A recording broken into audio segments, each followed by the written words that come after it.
अस्सलाम वालेकुम। प्रोग्राम जुर्म अंजाम के साथ मैं हूं मुजाहिद शेख। आज के प्रोग्राम में हम आपको दिखाएंगे कि आईजी पंजाब डॉक्टर उस्मान ने पुलिस एहलकारों की वेलफेयर के लिए क्या इकदाम किए हैं। यकीनन जब पुलिस एहलकार खुशहाल होंगे, उनकी मरात उनको प्रॉपर मिलेंगी तो वो डिलीवर भी बेहतर करेंगे। पुलिस एहलकारों की बेहतरीन परफॉर्मेंस के लिए ये इकदाम आईजी पंजाब का बहुत ही अच्छा है। आईजी पंजाब यहाँ पे क्या कहते हैं और पुलिस एहलकार जो गाजी हैं, जो माजूर हैं, वो क्या कहते हैं, सब कुछ दिखाएंगे आज के इस प्रोग्राम में।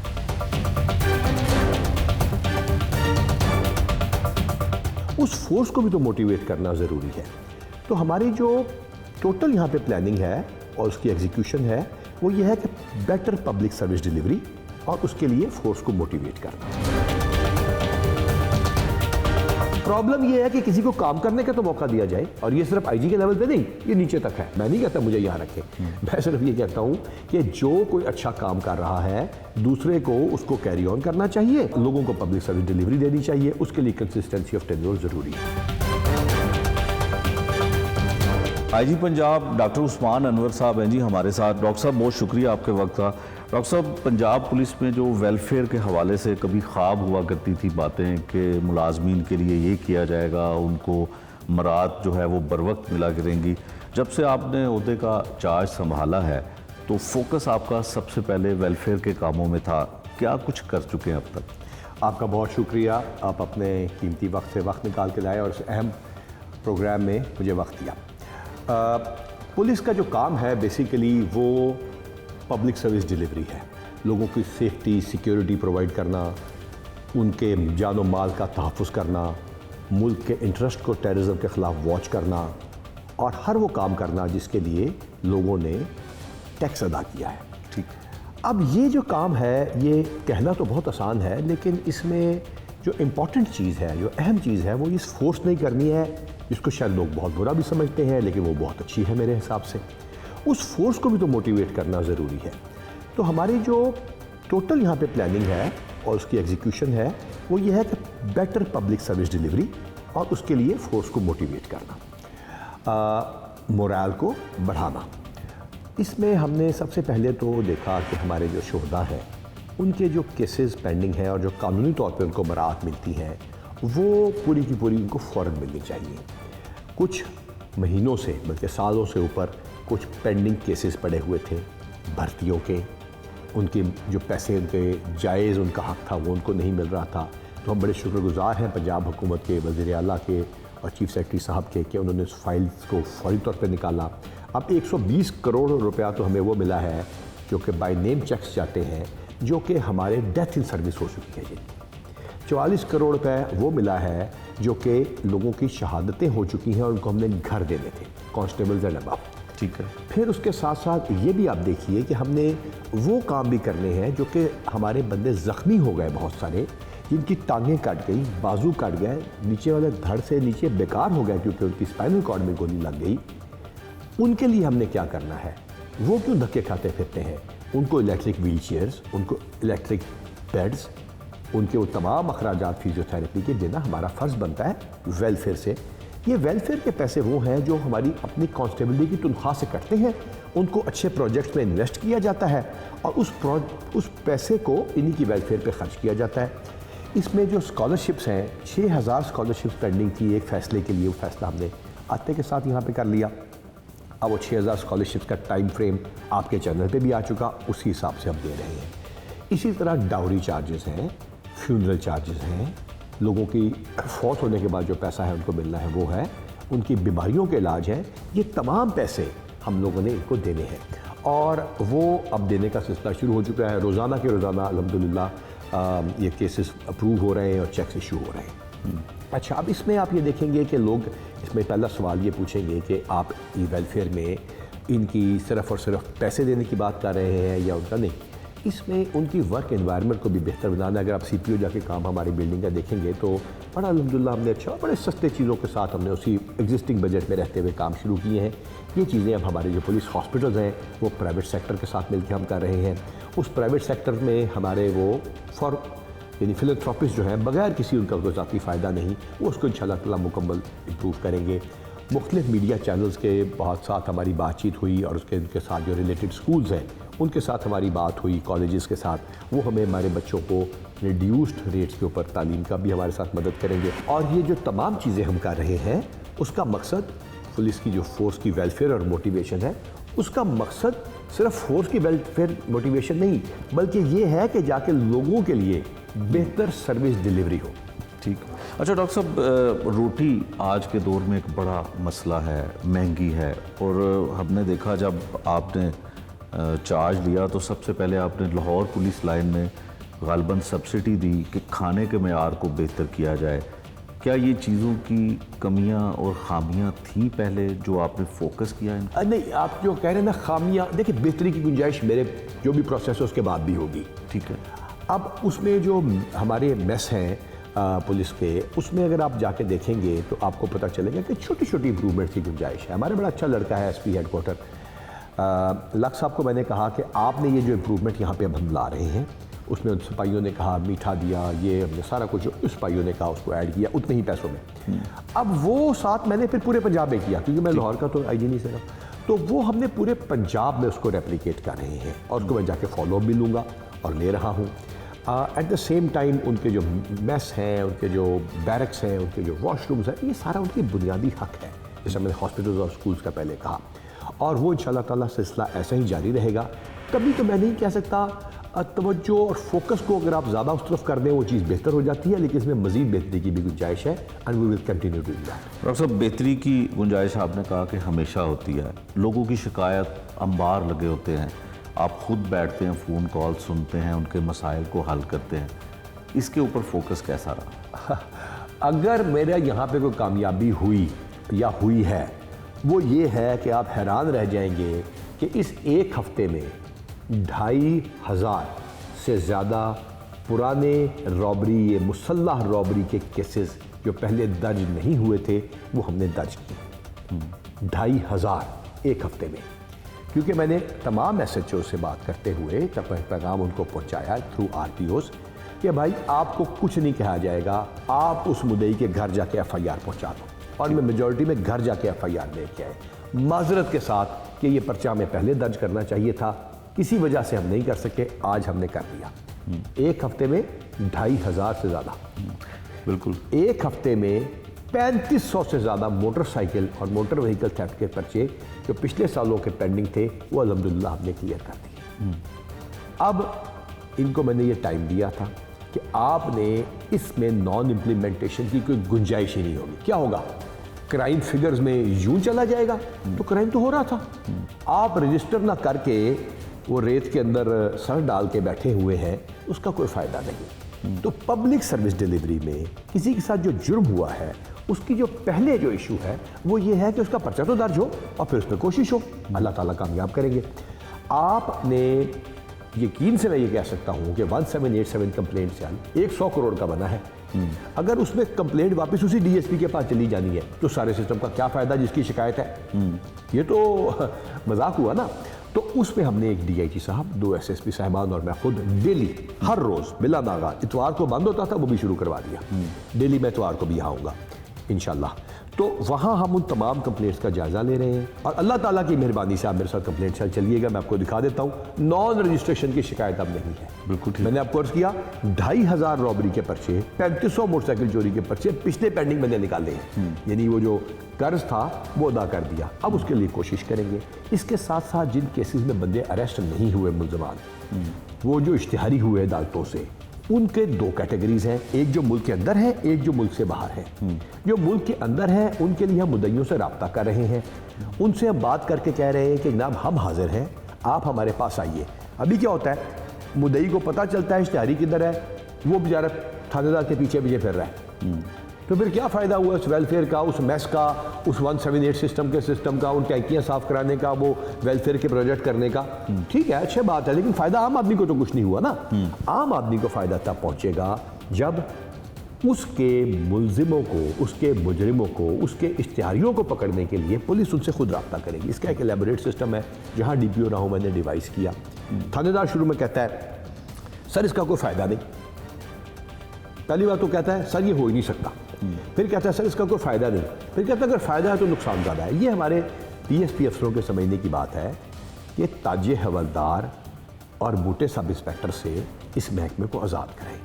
इन लोगों को, अवाम को उनके स्टीरियोटाइपिंग जो रिपोर्ट राइटिंग है उससे निकालें और लोगों से डायरेक्ट रब्ता करें आउटरीच का। आप जाएं और उनकी बात सुनें। तो हम इश्तिहारियों के मुद्दइयों से खुद रब्ता कर रहे हैं। इसके दो फ़ायदे होते हैं।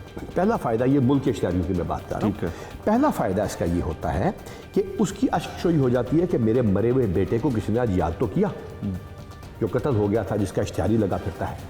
और दूसरा वो आपको इन्फॉर्मेशन देता भी है जो उसके पास एग्जिस्टिंग होती है, और वो खुद मोटिवेट होता है। हम भी उसके बारे में कहते हैं मोबाइल फ़ोन और दूसरे टेक्निकल ट्रैकिंग तरीके से हम उनके ऊपर नहीं डाल रहे हैं, हम कह रहे हैं हमारे साथ कोऑपरेट करें।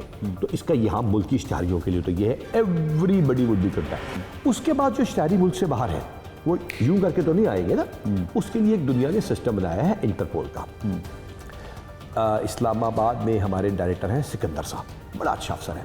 और लियोन में अल्हम्दुलिल्लाह पाकिस्तान के ही एक अफसर हैं, आईजी रिटायर्ड हमारे गए तारिक मलिक साहब। इन दोनों के साथ मिलके हमने एक लाइजोन कंप्लीट कर दिया 24/7।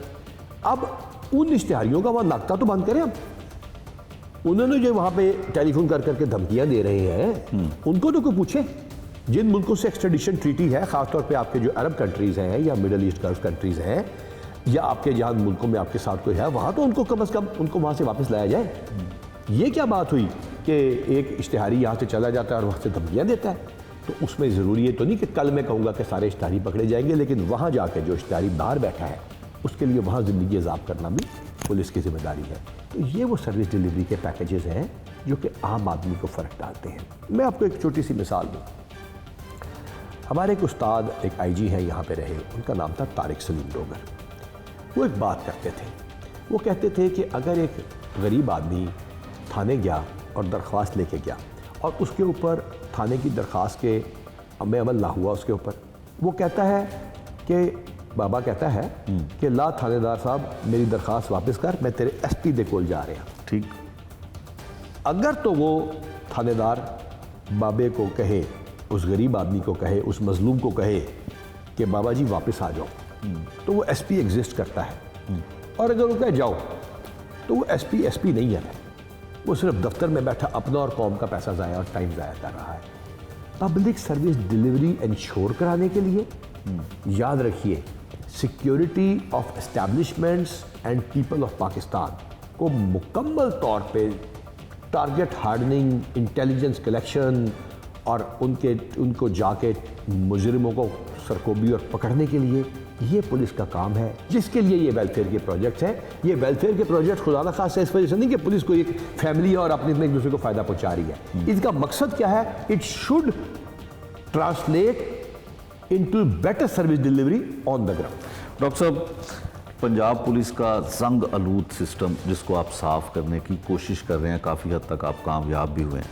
इस सिस्टम को कोई ख़राब करता है, उसको चलने नहीं देता है, क्या करेंगे? प्लानिंग क्या है कि ऑटो पे हो जाए सब कुछ? आपकी बात बहुत ठीक है कि नहीं, अगर आप अटेन कुछ कर भी जाते हैं तो वो सस्टेन करेगा कि नहीं करेगा। Very right. ये अभी मेरे कुछ देर पहले मेरे एक डीआईजी साहब कह रहे थे कि जब हम शुरू कर रहे हैं सस्टेन कैसे करेंगे चीज़ें। देखिए, सारे एसओपीज़ बने हुए, मैंने तो कोई नया कानून बनाया नहीं, कोई नई चीज़ जो है मैं उसमें नहीं शुरू कर रहा। ये तमाम सिस्टम्स बने हुए हैं। ये ज़रा हमारा बोर्ड देख लीजिए, हमारे डीपीओज़ के बोर्ड देख लीजिए, हमारे एसएचओज़ के इनकम्बेंसी बोर्ड देखें, कितने कितने महीने बाद ट्रांसफ़र हो जाती है। मेरे से पहले एक ऑफिसर थे आमिर जुल्फ़कार साहब, एसएसपी लाहौर भी रहे हैं, बहुत अच्छे ऑफिसर हैं। उससे पहले फैसल शाहकार साहब, उससे पहले राव सरदार साहब और वगैरह वगैरह, बहुत पहले नाम, बहुत अच्छे नाम हैं। अगर आपके थानेदार से लेके आईजी तक 10 दिन का टेन्योर इकट्ठा चलेगा, मेरी बात समझ रहे, 4-6 महीने बाद आईजी का तबादला हो जाना है, 4-6 महीने बाद, 3 महीने बाद आरपीओ का, डीपीओ का। ये नहीं कि जो तफ्तीशी है जिसने आम आदमी को रिलीफ देना है, उसको जो इंस्ट्रक्शन मिली है वो 10-15 दिन से ज़्यादा चलती नहीं। तो जो जंग आलूद कह रहे हैं, जंग आलूद नहीं हो गया, वो सारे काम करने की कोशिश करते हैं। कंसिस्टेंसी ऑफ टेन्योर तो इंश्योर कर दीजिए। तो ये है वो चीज़ जिसके लिए पब्लिक सेफ्टी कमीशन को इन्विजन किया गया, जिसके लिए सुप्रीम कोर्ट कह चुकी है कि कंसिस्टेंसी ऑफ टेन्योर दें वरना बात नहीं बनेगी। तो ये चीज़ है जो कि बुनियादी तौर पे हर्ट करती है। मैं बिल्कुल नहीं कहता कि मैं आमिर जुल्फ़कार साहब से या फैसल शाहकार साहब से या राव सरदार साहब से या इनाम गनी खैर दस्तगीर से बेहतर हूँ, नॉट एट ऑल, बिल्कुल भी नहीं। वो सारे मेरे से सीनियर है, मेरे से बेहतर है। प्रॉब्लम ये है कि किसी को काम करने का तो मौका दिया जाए, ये वो चीज़ है जिसकी वजह से, और ये सिर्फ आईजी के लेवल पे नहीं, ये नीचे तक है। तो ये अगर थोड़ी सी चीज़ें बेहतर हों तो जिसके लीक के बाद ये चीज़ें सस्टेनेबल होती है। मैं नहीं कहता मुझे यहाँ रखें, मैं सिर्फ ये कहता हूँ कि जो कोई अच्छा काम कर रहा है दूसरे को उसको कैरी ऑन करना चाहिए और लोगों को पब्लिक सर्विस डिलीवरी देनी चाहिए। उसके लिए कंसिस्टेंसी ऑफ टेन्योर ज़रूरी है। डॉक्टर साहब, तमाम बातें आपकी ठीक हैं। एक आखिर में आपसे सवाल पूछना चाहता हूँ। आप कहते हैं फ्री रजिस्ट्रेशन हम करेंगे, उसमें क्राइम रेट ऊपर जाएगा, ये होगा वो होगा, कोई फ़र्क नहीं पड़ता। 376 ज़्यादती केस, एक खातून आती है, दरख्वास्त देती है, मेडिकल बाद में होता है, सब कुछ बाद में होता है, मुकदमा दर्ज हो जाता है, आपके डिपार्टमेंट के लोग, उन पे भी FIR होती हैं। इसके लिए कोई कानून साजी की ज़रूरत है? कोई आपका फैसला, कोई आपका ऐसा चेक एंड बैलेंस है? यानी आप कह रहे हैं कि झूठा पर्चा? झूठा पर्चा। अच्छा, इसमें बल्कि बिलाल सिद्दीक कमियाना साहब ने, जो हमारे CCP, उन्होंने पहले दिन कहा कि सर आपने जो 2 काम करने हैं ना, हर बंदा मशवरा देता है, एक तो ये है कि ये हमारे शोधा का काम कर लें, ठीक है, और दूसरा ये करें कि पर्चे में अगर दर्ज भी हो जाए तो बेगुनाह की गिरफ्तारी नहीं होगी। पुलिस अफसरों के लिए गुनाहगार को पकड़ना इतना मुश्किल नहीं जितना बेगुनाह को ना पकड़ना मुश्किल है। ये बहुत अच्छी आपने बात की है। ये 376 कर लीजिए या कोई और भी हमारे मतलब 302 में एक आदमी को आप बेगुनाह को गिरफ्तार कर लेते हैं, दुश्मनियों में लोग पर्चे करा देते हैं, और 10 महीने लगा जाता है जेल में, पूरा ख़ानदान तबाह हो जाता है। कहते हैं शीशम के दरख्त पे लगा दो तो वो सूख जाता है। ऐसा ही है ना? ऐसा ही है। तो उसके लिए क्या ज़रूरत है कि वो ज़मानत करवाए? ये तफ्तीशी का करैक्टर इतना अच्छा, DPO का करैक्टर इतना अच्छा होना चाहिए कि वो कहे कि ये बेगुनाह है, मैं नहीं गिरफ्तार करूँगा। तो मैं पुलिस अफसरों को भी कहता हूँ कि गुनाहगार को पकड़ लेना भी बहुत बाज़ औक़ात मुश्किल हो जाता है, लेकिन बेगुनाह को ना पकड़ना सबसे बड़ा चैलेंज है। और उसके लिए ज़रूरी है कि आपका लोगों से रब्ता हो, आप लोगों से मिलते हो, ताकि आप में इतनी मॉरल करेज हो कि आप बेगुनाह शख्स जो है उसकी अरेस्ट ना डले और उसको इंसाफ मिले।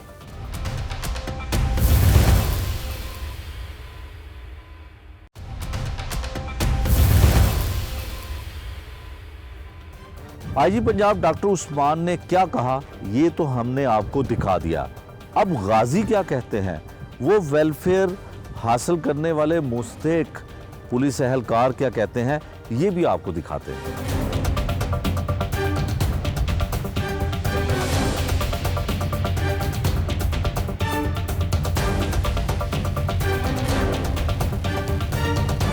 पंजाब पुलिस जो अपने गाजियों और शहीदों के लिए जो वेलफेयर के काम कर रही है, उसमें गाजियों का बड़ा अहम किरदार होता है महकमे में। इसी तरह के एक गाजी के पास हम हैं जो 2007 में गालिबन पुलिस इनकाउंटर में बिल्कुल मफलूज हो गया। आप देख सकते हैं कि तारिक साहब हैं जो पैरालाइज हो गए। पुलिस इनकाउंटर हुआ थाना गुलशन रावी के इलाके में, डाकुओं के साथ फायरिंग का तबादला हुआ, इनके गर्दन पे गोली लगी, जिसकी वजह से नतीजे में ये कई साल गुजरने के बाद भी पैरालाइज हैं। मौजूदा IG पंजाब डॉक्टर उस्मान अनवर ने जो वेलफेयर के हवाले से काम शुरू किए हैं, उसमें इनकी भी मदद मज़ीद की जा रही है। पहले भी डिपार्टमेंट जो है इनके लिए काम कर रहा था। कैसे ये गाजी हुए, किस तरह से ये सब कुछ हुआ, महकमे की पॉलिसी अब क्या कर रही है, ये सब कुछ जानते हैं इनसे। तारिक साहब, बहुत शुक्रिया आपका। माइक कीजिएगा बेटा। अस्सलाम वालेकुम रहमतुल्लाहि व बरकातुहू। तारिक साहब, ये कैसे हुआ? सर 2007 दिसंबर में हम मुहाफ़िज़ ड्यूटीज़ के फ़राइज़ सार अंजाम दे रहे थे, तो हमें 15 की कॉल मौसूल हुई कि गुलशन रावी के गुलगश्त कॉलोनी में ना डाकू जो है ना वो लोगों को लूट रहे हैं। तो अल्हम्दुलिल्लाह हम इन टाइम पहुँचे, वहाँ उनको राउंड अप किया, उनसे जो असला तशीन था वो भी हमने ले लिया, उनसे जो माल मसरूका था वो भी पकड़ लिया। तो रात का तकरीबन 11:15 बजे का टाइम था। अंधेरे में ना एक डाकू जो है ना वो थोड़ी दूरी पे खड़ा था, उसका हमें ना इतना अंदाज़ा नहीं था कि उसके पास भी असला मौजूद है। तो उसने फिर अपने साथियों को जो है ना वो छुड़ाने के लिए हमारे ऊपर स्ट्रेट फायरिंग कर दी, जिसके नतीजे में मेरी नेक पे जो है ना वो बुलेट्स लगी। तो अल्हम्दुलिल्लाह हमने वो डाकू छोड़े नहीं हैं, पकड़ लिए हैं। अदालत ने उनको सजाएं भी दी हैं, लेकिन उसके बदले में ना जो है ना वो मैं पैरालाइज हो चुका हूँ। लेकिन अल्हम्दुलिल्लाह हमारे हौसले बुलंद हैं। हमने इस मुल्क के लिए, इस कौम के लिए कुर्बानी पेश की है। अल्लाह ने हमें इस कुर्बानी के लिए चुना है। हमें इस बात पे बड़ा फ़ख्र है। हमारे डिपार्टमेंट ने हमारा बड़ा साथ दिया है।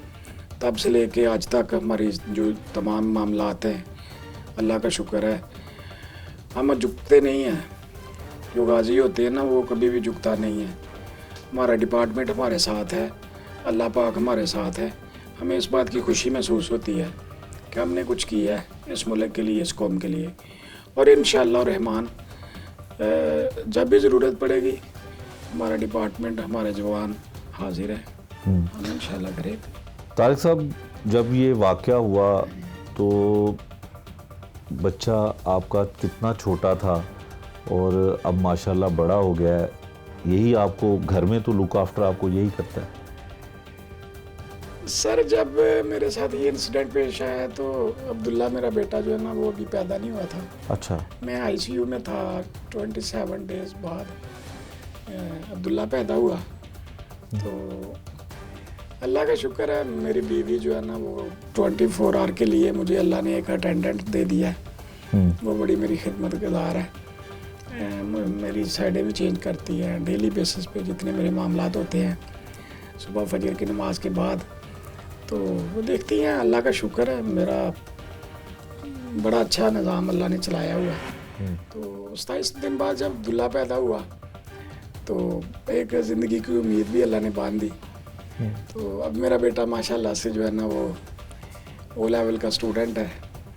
तो अच्छा तारिक साहब, बहुत खूबसूरत घर जो महकमे की जानिब से आपको मिला, इस घर में आए तो लगता नहीं है कि ये किसी पुलिस कांस्टेबल का घर हो सकता है, किसी गाजी का घर तो हो सकता है। तो ये भी महकमे की तरफ से है, तनख्वाह आपको मिल रही है, और अब जो आईजी हैं उन्होंने बड़ा इनिशिएटिव लिया है वेलफेयर के कामों में, तो क्या आपकी हेल्प क्या कर रहे हैं, कौन सी चीज़ें मिल रही हैं, क्या कुछ नया हो रहा है? मोहतरम जनाब एडिशनल आईजी तारिक मसूद यासीन साहब, जब वो मुझे मिले तब वो एडिशनल आईजी वेलफेयर थे, आज रिटायर्ड हो गए हैं। अल्लाह पाक उनको ज़िंदगी तंदुरुस्ती दे। उन्होंने सर ये ज़ाती तौर पे ज़ाती इनिशिएटिव लेके ना मुझे ये अपना घर अलाट करवाया। इसकी जितनी रेनोवेशन थी तब उन्होंने वो भी करवा दी। मेरे बच्चे का एडमिशन भी करवाया स्कूल में। अभी वो मेरे साथ राब्ते में, रिटायर्ड भी हो चुके हैं। अल्लाह पाक उनको, उनका साया था देर हमारे सरों पे सलामत रखे। और जो मौजूदा आईजी साहब हैं मोहतरम जनाब डॉक्टर उस्मान अनवर साहब, उन्होंने पर्सनल तौर पे हमें लुक आफ्टर किया, अपने दफ्तर बुलाया, हमारी हौसला अफजाई की, हमें मतलब कैश अवार्ड भी किया। उसके बाद उन्होंने मतलब मेरी एक समरी भिजवाई सीएम पंजाब को कि हमारे इस जवान के लिए मैक्सिमम जितनी भी इसकी फेवर है वो करे। तो उन्होंने मुझे मेडिकल बोर्ड भी मेरा करवाया इधर में हॉस्पिटल में। मेडिकल बोर्ड ने मुझे एक mini van electric wheelchair recommend की है। तो मेरे डिपार्टमेंट ने वो मेरा बनवा के भेज दिया केस। इंशाल्लाह वो भी बहुत जल्दी मुझे जो है ना वो कर देंगे प्रोवाइड। तो ये मेरा डिपार्टमेंट जो है ना ये वी आर फैमिली, ये मुझे फैमिली की तरह प्रोटेक्ट करते हैं। तो मुझे नहीं लगता कि मैं इतनी तकलीफ़ में हूँ। जब मेरे अफसरान बाला मेरे घर तशरीफ़ लाते हैं, मोहतरम जनाब डीआईजी साहब ऑपरेशन एहसन यूनुस साहब मेरे घर तशरीफ़ लाए, तारिक मसूद यासीन साहब मेरे घर तशरीफ़ लाए, तो अल्लाह का शुक्र है मेरा डिपार्टमेंट मेरे साथ है। तो I am very happy. Tariq साहब, जो आपने इस मुल्क के लिए, इस शहर के वासियों के लिए किया, उसके लिए तो आपकी अज़मत को सलाम है। लेकिन जब ये सारा कुछ हो गया, आप पैरालाइज हो गए, तब आपके यहाँ बेटे की पैदाइश हुई। एक बाप की हैसियत से दिल तो चाहता होगा कि इसको, जब ये छोटा था, इसको गोद में उठाते, इसको खिलाते, इसको उठा के खेलते उसके साथ, वो जज्बात कैसे फिर काबू कर पाते थे उस पर? सर, जज्बात तो हर बाप के होते हैं, बेशक वो यंग है, बीमार है, बूढ़ा है, लेकिन जब मैं इस व्हील चेयर पर बैठता हूँ ना तो जब ये अब्दुल्ला छोटा था, मेरी गोदी में खेलता था, तो मुझे एक बात पे खुशी भी होती थी कि अल्लाह ने मुझे औलाद अता कर दी है, मेरी ज़िंदगी की एक उम्मीद बन गई है। तो जाहिर है जो बंदा पैरालाइज होता है उसके लिए कुछ मामलात मुश्किल भी होते हैं, लेकिन मेरे मुल्क के लिए, मेरी कौम के लिए, मेरे डिपार्टमेंट के लिए जो मेरे अल्लाह ने ज़िम्मे लगाया था वो अल्हम्दुलिल्लाह मैंने उसका रोल प्ले किया। इस बात पे मुझे खुशी महसूस होती है। तो अगर अल्लाह मुझे दोबारा तंदुरुस्ती अता करेगा, दोबारा मेरा मुल्क, मेरा डिपार्टमेंट, मेरा माशरा मुझे बुलाएगा, अल्हम्दुलिल्लाह आई एम रेडी। मुझे इस बात पे फ़ख्र है सर। बिल्कुल बिल्कुल। अच्छा अब्दुल्ला, आप बताओ कि स्कूल में पढ़ते हो तो जब आप छोटे थे तब आप कैसे वक्त गुजरता था अपने बाबा के साथ? अस्सलाम वालेकुम, my name is Abdullah Tariq, I am a student of class O level. ठीक है। मेरे बाबा मेरे लिए एक फ़रिश्ता हैं और अभी भी हैं। वो कैसे? मेरे बाबा मेरा बहुत ख्याल रखते हैं। वो मुझे समझाते हैं कि बेटा हमारा ज़िंदगी का एक ही मकसद है और वो मकसद है पढ़ाई। और अगर जब मैं पढ़ूँगा, जब मैं एक दिन बहुत बड़ा इंसान बन जाऊँगा, तो मैं भी पुलिस में आना चाहता हूँ as a officer, but I want to become a CSP officer. मैं जब CSP ऑफिसर बन जाऊँगा तो मैं इस माशरे के लिए कुछ नया करूँगा। वाह, ये सुना जी आपने, एक गाजी का जो जज्बा था वो आज भी इस व्हील चेयर पे बैठ के भी तैयार है कि अगर उसका डिपार्टमेंट, उसका महकमा उसको आज भी बुलाएगा तो वो जाने के लिए तैयार है। और उससे बढ़कर उस जज्बे को देखते हुए अब्दुल्ला, उसका बेटा जो है, वो भी इस जज्बे से सरशार है और वो पुलिस ऑफिसर बनने का ख्वाहिशमंद है। यकीनन जो initiative IG Punjab doctor Usman Anwar ने लिया है और ये इनकी इसी तरह से लुक आफ्टर देखभाल महकमा करता रहा तो ये बच्चा भी एक अच्छा पुलिस ऑफिसर के तौर पे इस महकमे को मिल जाएगा। DIG ऑपरेशंस लाहौर हैं जी अफजाल अहमद कोसर साहब हमारे साथ। अफजाल साहब, बहुत शुक्रिया आपके वक्त का। अफजाल साहब, ये बताइएगा कि आजकल पुलिस का, ख़ासकर पंजाब पुलिस हो या लाहौर पुलिस हो, वेलफेयर के ऊपर बड़ा फोकस है। जो आपके गाजी हैं, जहाँ शुहदा की फैमिलीज़ हैं, उनको आप बहुत सारी मराद दे रहे हैं, बहुत उनकी हेल्प आउट की जा रही है। तो किस तरह का लाहौर में जो है, जो लोग वेलफेयर के मुस्तहिक हैं या जो गाजी हैं, उनकी डिपार्टमेंट किस तरह से उनकी खिदमत की जो है वो तौकीर कर रहा है, उसको ऑन कर रहा है? बिस्मिल्लाहिर्रहमानिर्रहीम। बहुत शुक्रिया। बड़ा इम्पोर्टेंट ये इशू और टॉपिक है जो आपने रेज़ किया है। देखें, पुलिस हमारे मुल्क का लॉ एंड ऑर्डर और क्राइम प्रिवेंशन, क्राइम डिटेक्शन और मुख्तलिफ़ खिदमात की फ़राहमी का एक मुनज़्ज़म इदारा है और अपनी फ़राइज़ की अंजाम दही में पुलिस के अफसरों ने, जवानों ने बहुत कुर्बानियाँ दी हैं और आज भी वो तैयार हैं, दे रहे हैं वो कुर्बानियाँ, क्योंकि मैं समझता हूँ कि इस मुल्क को के लिए हम सब को कुछ ना कुछ करने की ज़रूरत है और जो पुलिस का पार्ट है वो पुलिस ऑफिसर्स और हमारे जवान अपना अच्छे तरीके से अदा करने की कोशिश कर रहे हैं।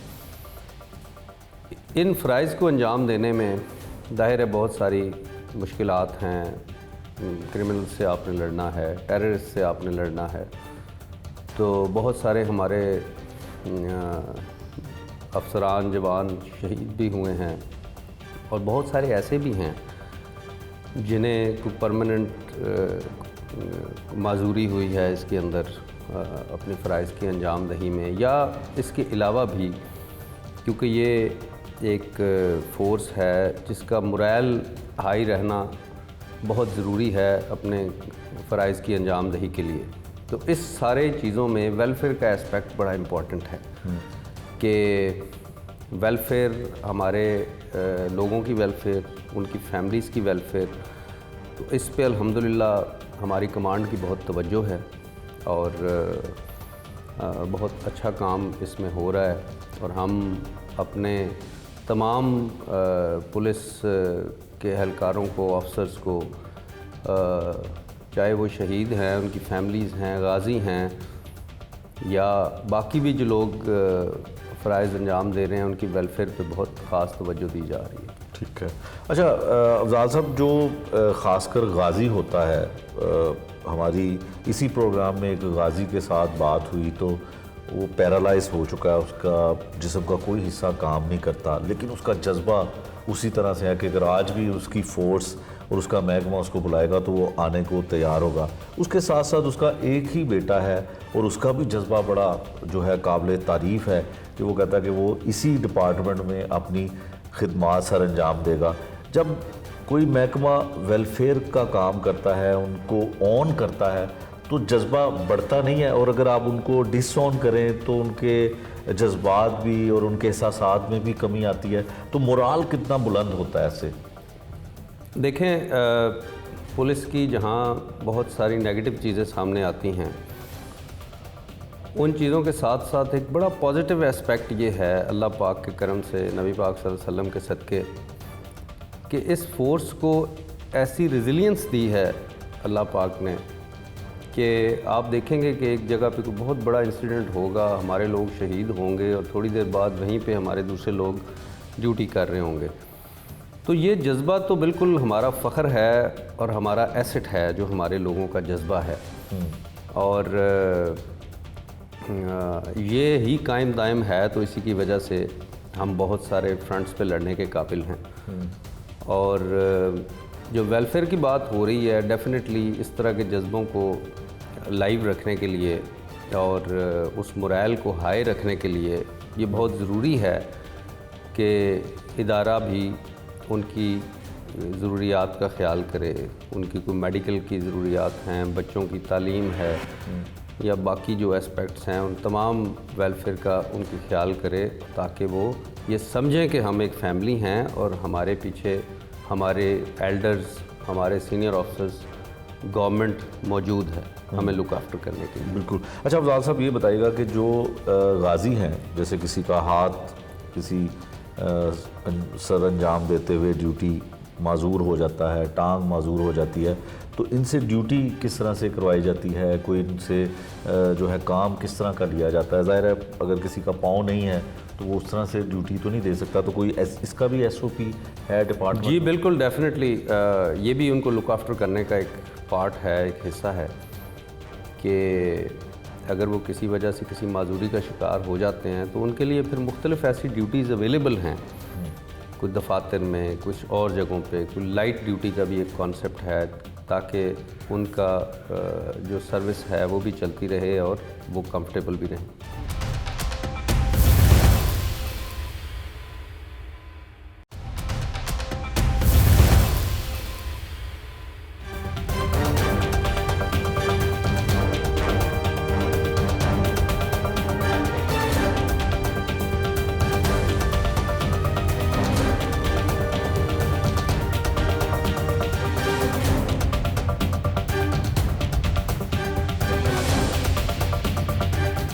पंजाब पुलिस में गाजियों की कमी नहीं है। लाहौर पुलिस का एक गाजी और हमारे साथ है जिसका नाम है सरफराज अहमद। मसनूई टांग है इनकी, फ़र्ज़ की अदायगी करते हुए फायर लगा और एक टांग कट गई। पंजाब पुलिस और ख़ासकर IG पंजाब डॉक्टर उस्मान अनवर जो है ऐसे गाजियों के लिए अहम इक़दामात कर रहे हैं। इनकी क्या मदद की, इनकी ज़िंदगी कैसी गुजर रही है, इनसे ही सुनते हैं। सरफराज साहब, क्या हुआ था, किस तरह से टांग कट गई, फ़र्ज़ की अदायगी कर रहे थे, क्या हुआ और महकमा जो है वो कितनी मदद कर रहा है? जी सर, मेरा नाम सरफराज अहमद है, हेड कांस्टेबल में महकमा में। अब पुलिस लाइन लाहौर में एज आ टेलीफोन ऑपरेटर में अपनी नौकरी कर रहा हूँ।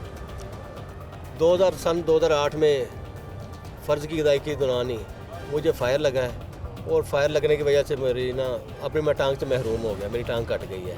ठीक है। तो अब मैंने मसनूई टांग लगवाई हुई है, मसनूई टांग के सहारे मैं चलता हूँ और अल्हम्दुलिल्लाह अपनी नौकरी मैंने जारी सारी रखी हुई है। ठीक है। और जो मेरे अफसरान हैं ये भी मेरे साथ बड़ा अच्छा तामन करते हैं। मेरी लाइट ड्यूटी मंजूर है, स्टैंडिंग ड्यूटी मेरे से नहीं ले रहे, ज़ाहिर है इसी वजह से उनकी मेहरबानी है। और अब पिछले दिनों IG साहब ने हमें, IG डॉक्टर उस्मान साहब आए हैं, माशाल्लाह अल्लाह पाक उनकी इज़्ज़त और उम्र में बरकत है। उन्होंने हमें वेलफेयर से हमें बुलवाया उधर आईजी ऑफिस में और वेलफेयर की तरफ से हमें चेक दिए हैं। जो जितने भी मजदूर अफराद थे जो गाजी साहबान हैं उन सब में चेक तकसीम किए हैं और हमारे अकाउंट में पैसे भी आ गए। सरफराज साहब, जब आप फ़र्ज़ की अदायगी में अपनी टांग गंवा बैठे तो यकीनन बड़ा मुश्किल मरहला होगा उस वक्त, तो आप ये बताएं कि डिपार्टमेंट की तरफ से कभी कोई तंगी इस तरह की महसूस हुई हो कि ड्यूटी करनी है, ड्यूटी पे पहुंचना है, यकीनन ये आपकी मसनूई टांग लगी हुई है, तो कोई मुश्किलात भी का सामना भी करना पड़ा? सर मुश्किलात तो होती हैं ज़िंदगी में, ज़िंदगी नाम ही इसी का है, मुश्किलात का नाम ही तो ज़िंदगी है। तो लेकिन डिपार्टमेंट वालों ने मेरे साथ बड़ा तामन किया है शुरू से ही, मुझे कभी भी ऐसी परेशानी नहीं हुई। एक तो मेरे घर वाले, दोस्त, अहबाब, मुझे कभी किसी ने ये महसूस नहीं होने दिया भी मैं माजूर हो गया हूँ टांग से। ठीक है। और महकमे में मेरे साथ शुरू से ही तामन रखा है। मेरी लाइट ड्यूटी अप्रूव की है अफसरान वाला ने, तो मुझसे स्टैंडिंग नौकरी नहीं लेते, सिटिंग नौकरी लेते हैं। मैं उधर भी मैं पिछले 17-18 साल से एज अ टेलीफोन ऑपरेटर ही जॉब कर रहा हूँ। अच्छा जी। अच्छा, दूसरा ये बताइए कि आपकी प्रमोशन जो है वो किस तरह से, उसी तरह से हो रही है जैसे एक सेहतमंद और तंदुरुस्त पुलिस एहलकार की होती है? जी सर, प्रमोशन के बारे में मैं बता रहा था, पहले भी बात हुई है। मैंने सन 2012 में बी लिस्ट की है और उसके बाद मैंने लोअर कोर्स के लिए मैं चला गया जो हेड कांस्टेबल के लिए होता है, वो मैंने किया अल्हम्दुलिल्लाह। मुझे अफसरान वाला ने पीटी परेड जो होती है हमारी फिज़िकल एक्टिविटीज़, उसमें उन्होंने एग्जाम्पशन दी थी। तो उसके बाद 2022 में मैंने इंटरमीडिएट क्लास कोर्स भी मुल्तान सेंटर से पास किया है और अल्हम्दुलिल्लाह प्रमोशन सिलसिला जो मेरा वो ऐसे ही चल रहा है जैसे सेहतमंद और तंदुरुस्त इंसान का चल रहा है ना मुलाजमान के, वैसे ही मेरा भी चल रहा है सिलसिला अल्हम्दुलिल्लाह, कोई रुकावट नहीं है उसमें। महकमा मेरे साथ बड़ा तामन कर रहा है। डीआईजी वेलफेयर गाजी सलाउद्दीन साहब हैं जी हमारे साथ। बहुत शुक्रिया गाजी साहब आपके वक्त का। गाजी साहब, वेलफेयर के काम खासकर जब से डॉक्टर उस्मान अनवर साहब आए हैं तो काफ़ी स्पीडी हो रहे हैं। क्या तरीक़ाकार रखा गया है वर्कर्स की, मुलाजमीन की जो इमदाद है किस तरीके से की जा रही है? जी थैंक यू वेरी मच। हम आपके मशकूर हैं कि आपने एक इंतहाई अहम हमारा जो डिपार्टमेंट है उसकी तरफ तवज्जो की है। जो हमारे शोधा हैं या वो गाजी हैं जिन्होंने अपनी जानें कुर्बान की अपने फ़राइज़ की बजावरी के दौरान, या जो मुकाबलों में और समाज दुश्मन अनासर से, जराइम पेशा अनासर से, दहशत गर्दों से लड़ते हुए ज़ख्मी हुए हैं और उन ज़ख्मों की वजह से वो परमानेंटली इनकैपेसिटेटेड या डिसेबल हो गए, उनकी वेलफेयर, उनकी रिहेबिलिटेशन, उनकी फैमिलीज़ की वेलफेयर जो है वो हमारी अवलीन तरजीहात में शामिल है। आईजी साहब पंजाब ने इस पर बहुत फोकस किया है और यकीनन ये लोग चूँकि कौम के मोहसिन हैं तो इनकी वेलफेयर हुकूमत की भी ज़िम्मेदारी है। हमने इसको तरजीहात में सरफ़हरिस्त रखते हुए सबसे पहले तो हमने ये कोशिश की है कि जितने केसेस पाइपलाइन में या पेंडिंग हैं वो हम मुकम्मल करें। ठीक है। तो शुहदा के केसेस जो हैं वो डिस्ट्रिक्ट से, फील्ड से रेकमेंड हो के आते हैं कि जी इसको शहीद डिक्लेयर किया जाए। रिकमेंडेशन होती है डिस्ट्रिक्ट कमेटी की, रीजनल कमेटी की। वो केसेस हमने सारे प्रोसेस करके जो है वो अप्रूव किए हैं। फिर उसके बाद जो शहीद डिक्लेयर हो जाता है तो उसको गवर्नमेंट की तरफ से जो कंपनसेशन मिलती है, लमसम अमाउंट होती है, फिर उसके साथ उसकी फैमिली को एक घर ख़रीद के दिया जाता है।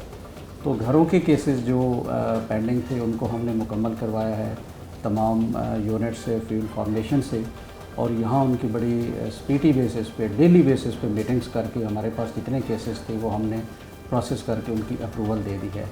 इससे उनकी फैमिलीज़ को जो हैं, शोधा की फैमिलीज़ को घर मिल जाएंगे। और उसके साथ दूसरे जो लोग जिनको हम गाजी कहते हैं, जो मैं समझता हूँ कि किसी लिहाज से थोड़ा नज़रअंदाज हो रहे थे कि वो ज़ख्मी हुए और हम शायद ये समझ बैठे कि चूँकि वो बच गए हैं तो वो अपने मामूल के मुताबिक उनकी ज़िंदगी चल रही होगी, लेकिन ऐसा नहीं है। ज़ख्मों की वजह से बड़े दिल हिला देने वाली तस्वीरें सामने आई हैं कि कुछ लोग जो हैं वो टांगों से बिल्कुल माजूर हो चुके हैं। कुछ ऐसे हैं जिनके नीचे वाला धड़ या बॉडी के आज़ा काम नहीं करते।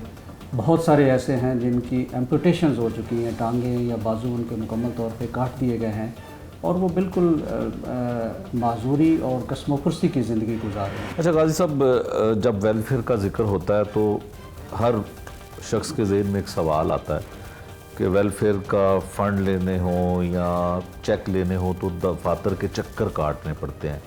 इसमें कितनी आसानी पैदा की गई है कि वन विंडो ऑपरेशन होगा? जी, जो आपने बात की वो बिल्कुल इस हद तक दुरुस्त है कि जब भी कोई क्लेम प्रोसेस करना होता है तो उसमें प्रोसेसेस और प्रोसीजर इन्वॉल्व हो जाते हैं। अब वो उसका इंटेंशन तो यही होती है कि उसको जल्द अज जल्द वेरीफाई करके और तस्दीकशुदा क्लेम को जो है वो फ़ौरन उसके हकदार तक पहुंचाया जाए, लेकिन बदकिस्मती से सिस्टम में फिर ताख़ीरी हरबे इस्तेमाल किए जाते हैं और ताख़ीर का शिकार हो जाते हैं। तो हमने एक पहला स्टेप लिया था कि हमारा जो वेलफेयर का सॉफ्टवेयर है उसको ऑनलाइन कर दिया कि तमाम अजला से, तमाम हमारे यूनिट से, पुलिस के तमाम दफातर से जो हमारे क्लेम हैं, शुहदा के हैं या इंजर्ड के हैं या दीगर लोग जो मेडिकल फाइनेंशियल असिस्टेंस वगैरह क्लेम, उसको हमने सॉफ्टवेयर पे ऑनलाइन कर दिया। ठीक है। और वो ऑनलाइन प्रोसेस होते थे, लेकिन यहाँ से फिर उसके बाद उनके नाम का चेक इशू होता था। उसमें फिर हमने देखा कि चेक यहाँ से बनने में, फिर मुतलका अजला तक पहुँचने में, फिर जो उसका हकदार है उस तक पहुँचने में, फिर उसको जाके बैंक में जमा कराने में भी एक अच्छा खासा वक्त लग जाता था और उस फैमिली को या उस एम्प्लॉई को काफ़ी तकलीफ़ से गुजरना। ठीक है। अच्छा गाजी साहब, जब इस तरह का कोई आसान मरहला आप करने की कोशिश करते हैं, अफसरान की जानिब से पॉलिसी बनाई जाती है, तो नीचे अक्सर प्रॉब्लम्स रहती हैं कि लोगों को शिकायत भी होती हैं मुश्किलात के साथ साथ। इसको मॉनिटर करने के लिए, इसका चेक एंड बैलेंस रखने के लिए कोई पॉलिसी तरतीब दी गई है? इसको किस तरह से आप सुपरवाइज़ किस तरह से कर रहे हैं? जी, इसकी हमने SOPs बनाई हैं। Inspector general of police doctor Usman Anwar साहब की यही थी कोशिश और यही उनका विजन था कि चीज़ों को रूटीन के हम चैनल्स में ना डालें कि जहाँ पे वो, ताकि हमने इसकी SOPs बना दी हैं, टाइमलाइन बना दी हैं कि वो केसेस जो हैं वो बर वक्त यहाँ तक पहुँचेंगे। फिर डेली बेसिस पे हर हफ्ते में हमने हर हेड की एक शेड्यूल इशू किया हुआ है कि उसकी मीटिंग्स होती हैं कि जी मंगल को फ़लाँ केसेस की अप्रूवल होगी, तो बुध को फ़लाँ की होगी, जुमेरात को फ़लाँ की होगी। Additional IG finance and welfare, मैं खुद और हमारी जो दीगर अफसर्स की कमेटी है, हमने ये सिलसिला शुरू किया है और IG साहब का जो विज़न है कि इसको हम शॉर्टेस्ट पॉसिबल टाइम में हक़ जो है वो हकदार तक पहुँचाया जाए, इस पर हम इंशाल्लाह अमल कर रहे हैं। और इसी सिलसिले में फील्ड जो फॉर्मेशन है उनको तमाम हिदायत और इस सिलसिले में जो पॉलिसीज़ है वो उन तक पहुँचाई जा रही है। ठीक है भाई साहब, लास्ट में हमें एक मैसेज आप दे दीजिए उस कांस्टेबल से लेके उस एडिशनल IG तक कि जो आपके वेलफेयर और फाइनेंस डिपार्टमेंट से किस तरह का इलाज के लिए मदद कर सकते हैं आप, या उसको फाइनेंशियली उसको सपोर्ट किया जा सकता है, ताकि हर शख्स समझ जाए कि अगर उसको पैसों की ज़रूरत है अपने लिए, अपने बच्चों के लिए, अपने घर के लिए, तो वो किस तरह का क्लेम लेके आपके पास आ सकता है? जी, ये बहुत ज़रूरी है। हमारे पंजाब पुलिस के तमाम एम्प्लॉइज़, ऑफिसर्स हैं, ऑफिशल्स हैं, मिनिस्ट्रियल स्टाफ है, जो भी पंजाब पुलिस का हिस्सा हैं, उन सब के लिए ये एक पैगाम और ख़ास तौर पर मालूमात हैं कि पंजाब पुलिस की जो वेलफेयर पॉलिसी है वो बड़ी जामे और बड़ी एग्जॉस्टिव है। उसमें जहाँ हम अपने शुहदा को कंपनसेशन देते हैं, इंजर्ड लोगों को देते हैं, वहाँ जो हमारे सर्विंग लोग हैं जो दिन रात अपने फ़राइज़ सर अंजाम दे रहे हैं, उनको भी लुक आफ्टर करना हमारी ज़िम्मेदारी है। उनके लिए, उनके बच्चों के लिए तालीमी वज़ाइफ का एक बड़ा जामे पैकेज है जो वेलफेयर पॉलिसी में शामिल है। उनको अगर इलाज मुआवजा ऐसा है जो महंगा है या उनकी इस्तिताअत से बाहर है, उसके लिए मेडिकल फाइनेंशियल असिस्टेंस दी जाती है। जब अगर किसी मेंबर की दौरान सर्विस वफ़ात हो जाती है तो उसको, उसकी फैमिली को फिलफौर कफन दफन के लिए जो है वो फ़ंड्स मुहैया किए जाते हैं। उसके अलावा बच्चियों की जब शादी करते हैं तो वो हमें केस भेजते हैं, हम उसकी शादी के अखराजात के लिए ग्रांट दी जाती है।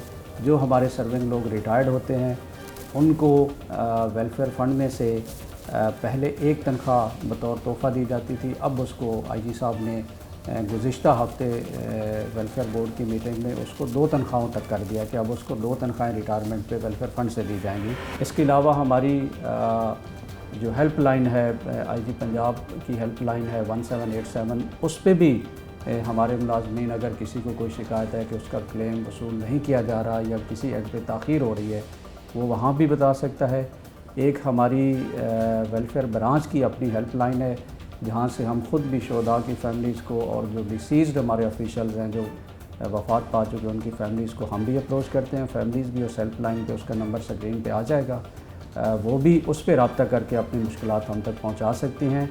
तो ये तमाम पॉलिसी में जितने राइट्स हैं ये मुलाजमीन के लिए रखे गए हैं हमारी ये कोशिश है और तमाम डिस्ट्रिक्ट्स और यूनिट्स की ये कोशिश होनी चाहिए कि हम अपने मुलाजमीन को इनके बारे में ज़्यादा से ज़्यादा आगाही दें, उनको ख़ुद मिलें, उनको बुलाएं, उनके इज्तिमात करें, दरबार करें, मीटिंग्स करें, उनको बताया जाए कि ये राइट्स जो है वो आपको अवेलेबल है और वेलफेयर पॉलिसी में ये मराआत हैं जिसमें आप पंजाब पुलिस से मदद हासिल कर सकते हैं। तो हमारा अज़म है कि सेंट्रल पुलिस ऑफिस और हमारे डिस्ट्रिक्ट्स और यूनिट्स मिलकर वेलफेयर पॉलिसी के तहत जितने बेनिफिट्स हैं वो अपने एम्प्लॉइज़ तक इस अंदाज़ में पहुंचाएं कि ना सिर्फ जल्द अज जल्द बल्कि हमारी फैमिलीज़ वाकई पुलिस फैमिलीज़, पुलिस के ख़ानदान, पुलिस वालों के बच्चे, मुलाजमीन ये महसूस करें कि उनके दुखों का किसी हद तक मदावा किया गया है और उनके ज़ख्मों पर वाकई मरहम रखा गया है और महकमा उनकी वेलफेयर के लिए हमतन कोशिश में मसरूफ़ है। ये था आज का जुर्म अंजाम, जिसमें हमने आपको दिखाया कि पंजाब पुलिस ने जो वेलफेयर का काम शुरू किया है उससे पुलिस मुलाजमीन कितने खुश हैं, क्या उनका जज्बा है, सब कुछ आपको दिखाया इस प्रोग्राम में। नए प्रोग्राम तक के लिए मुझे दीजिए इजाज़त। अल्लाह निगहबान।